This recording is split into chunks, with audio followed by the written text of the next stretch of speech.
Hello everyone, welcome back to TechBlog 66.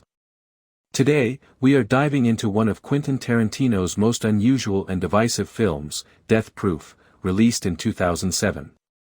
This is not just a movie, it is an experience. A wild mix of Grindhouse nostalgia, sharp dialogue, and explosive action that only Tarantino could pull off in his own strange, stylish way. Death Proof was originally released as part of the double-feature Project Grindhouse, alongside Robert Rodriguez's Planet Terror. While Planet Terror went for full-on horror chaos, Death Proof leaned heavily into mood, conversation, and tension. At first glance, the film feels relaxed, almost casual, but underneath that surface is a carefully controlled build-up that leads to one of the most satisfying finales in modern genre cinema. The story centers on a mysterious stuntman named Stuntman Mike, played brilliantly by Kurt Russell. Mike drives a heavily modified stunt car that he claims is death-proof, but only for the driver. From the very beginning, there is something off about him. He seems charming, friendly, even funny at times, yet there is a cold edge beneath his smile. Tarantino introduces Mike slowly, letting the audience sense danger before fully revealing it. The film is split into two distinct halves, almost like two separate movies connected by one villain.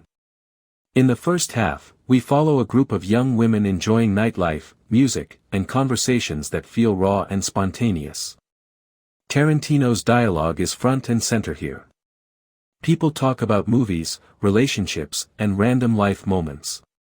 Some viewers find this slow, but fans of Tarantino know that these conversations are never meaningless. They establish character, tone, and realism. When violence finally arrives in the first half, it is sudden and shocking. There is no heroic build-up, no warning music cue. It hits hard and leaves a strong impact. This moment defines the danger of Stuntman Mike and sets the stage for what follows. The second half of Death Proof introduces a new group of women, this time more confident, tougher, and deeply connected to the world of filmmaking and stunts. One of the most exciting aspects here is Zoe Bell, who plays a version of herself. Zoe Bell is a real-life stunt performer, known for her work with Tarantino on previous films. Her presence adds authenticity and raw physicality to the movie. This half of the film feels different in energy.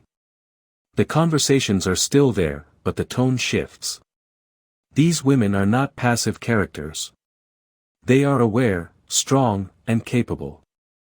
When Stuntman Mike returns, expecting the same control he had before, the film flips the power dynamic completely. One of the greatest strengths of Death Proof is its practical stunt work. In an era where CGI dominates action cinema, Tarantino chose real cars, real roads, and real danger. The extended car chase in the final act is a masterclass in tension and realism. The camera stays close, the speed feels real, and every movement carries weight. You can feel the wind, the metal, and the risk involved. The sound design and music selection deserve special praise. Tarantino's soundtrack choices are always memorable, and Death Proof is no exception.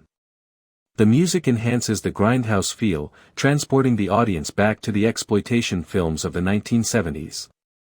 From scratchy audio textures to deliberate visual imperfections, the movie embraces its retro inspiration fully.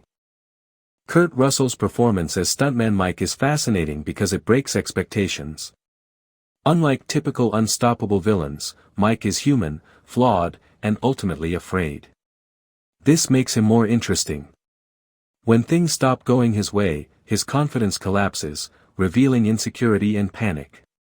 This choice makes the climax far more satisfying and unexpected. Visually, the film plays with film grain, color shifts, and stylistic damage effects to mimic old exploitation prints. Some scenes feel intentionally rough, almost unfinished, but that is part of the design. Tarantino is not chasing polish here. He is chasing atmosphere. Death Proof is not a movie for everyone. It is slow in places, heavy on dialogue, and unapologetically self-indulgent. But for viewers who appreciate cinema history, strong character moments, and practical filmmaking, it offers something rare. It is a love letter to stunt performers, to Grindhouse theaters, and to an era of filmmaking that valued physical risk and raw creativity. Over the years, Death Proof has gained a cult following.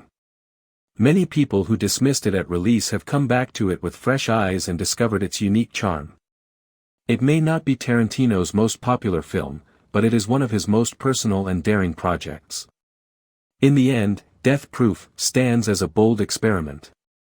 It challenges expectations, rewards patience, and delivers one unforgettable final act.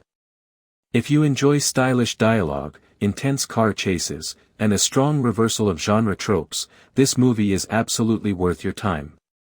That's all for today's review on TechBlog 66. If you enjoyed this deep dive into Death Proof, don't forget to like, share, and subscribe for more classic and cult movie reviews.